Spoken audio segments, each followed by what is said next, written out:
Well, thank you so much for your energy. There's a slight prompt there. And your attention on the end of a very long, fruitful, but warm day in sunny London. So I will keep this short, pithy, and applicable, if at all possible.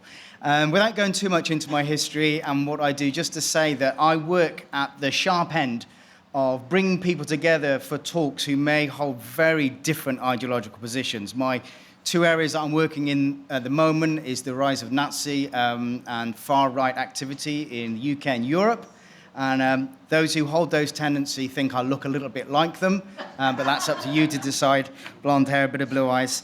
And brokering relations and talks between people who are in the state, former state players, intelligence, security, business, and people who hold very strong ideological and religious positions.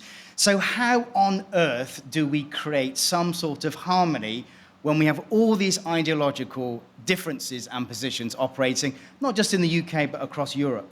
And I want to give us some hooks, if you like, to hold some thoughts, to pin some thoughts onto. And in my limited experience, and my other guests have had, other guests here have had loads of experience, but in my limited experience, I tend to find there's three ways that we try to solve the problem, to try to harmonize people, to get along.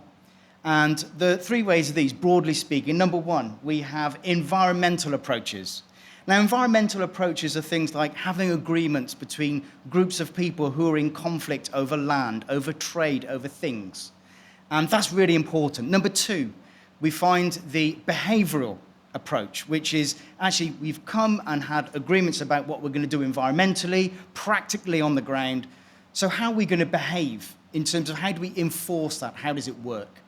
And most of our attention is on those two areas. And the reason being is because in any conflict, whether it's really micro and local or macro between nations and internationally, actually when there's devastation, disaster, and death, we need immediate, applicable solutions to problems.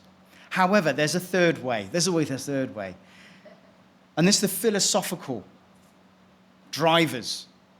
What in the first place got us to where we are? What is the lens? What is the frame that we look at life through, look at the other through, and actually act out and behave?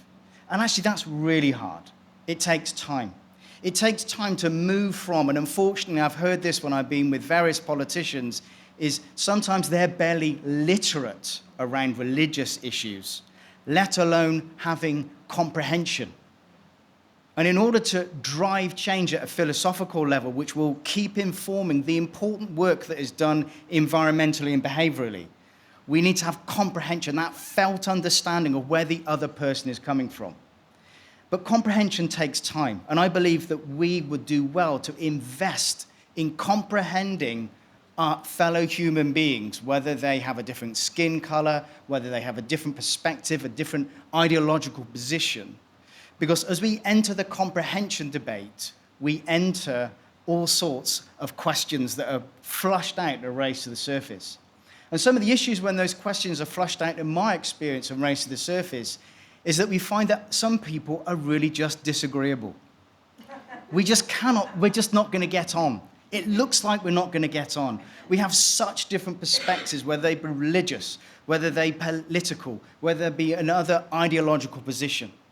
So as the important work of environmental agreements are taking place, of behavioral agreements are taking place, we are groping for the solutions which stop the perpetuation of those environmental infringements and behavioral advances or disadvantages. We actually are investing in the long road of a philosophical, felt understanding of where the other is coming from. And when we have those conversations, I find that these sorts of things come to the surface. There's a power asymmetry between you and me. There's a trade deal that's done that favors you rather than me. Actually, I don't trust you because you've either broken or bent the spirit of the law to your favor.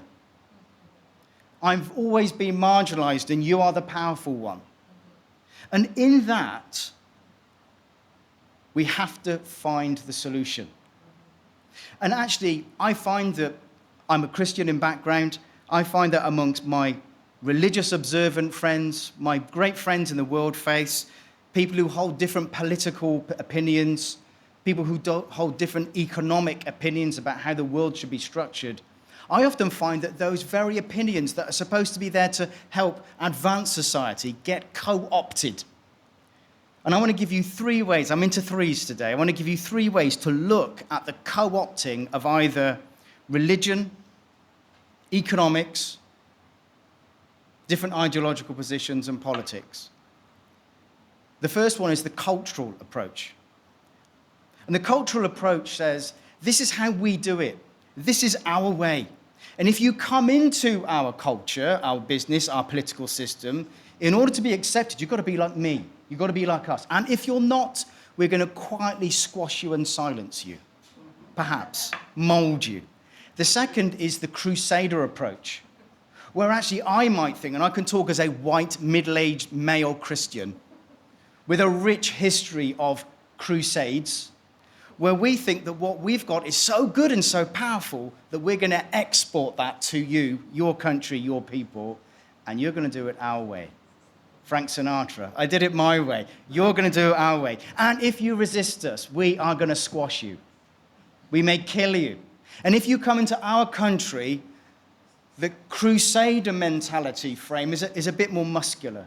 It's got a dose of testosterone in there for added power, to get the heart and the mind and the body active. It's just a more aggressive version of the cultural view. I want to suggest that we need a third way.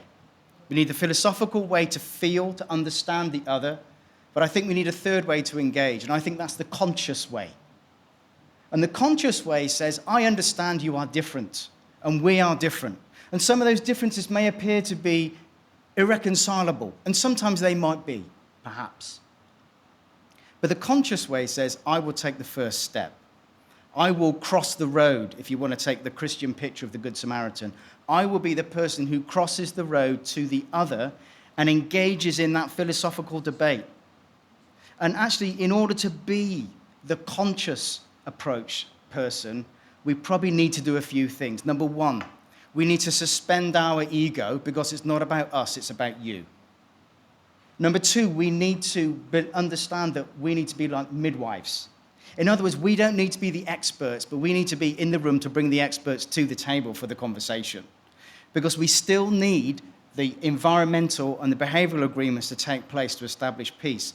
But in understanding the philosophy as the conscious ones who are prepared to overcome and step over the barriers, what we're going to do is help feed back to those people doing the 1 and the 2, the environmental and the behavioral, actually greater insight so that those agreements can be fairer, just, and based in the universal principles of society. And I can think of no better way of doing it than combining our great faiths, bring those to the table, political thinkers, economic thinkers, structural thinkers, but in an environment where we're prepared to step back, be conscious, cross the road, talk to the other, and build over time.